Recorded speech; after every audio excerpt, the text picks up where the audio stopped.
Hello friends, welcome to my channel. Today we will learn about matrix network in simple way. A matrix network represents connection in a tabular form. Origin destination matrix. It shows distance between location, travel time, cost matrix. For example, transport planning, urban planning, logistic optimization. Explain in Marathi. Matrix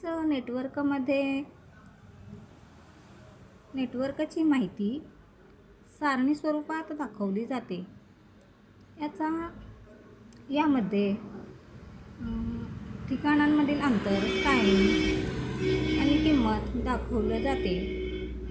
for example, वाहतूक नियोजन, शहरी नियोजन, पुरवठा साखळी इत्यादी. अशाच नवीन व्हिडिओसाठी like करा, कमेंट करा आणि सबस्क्राईब करा. Thanks for watching.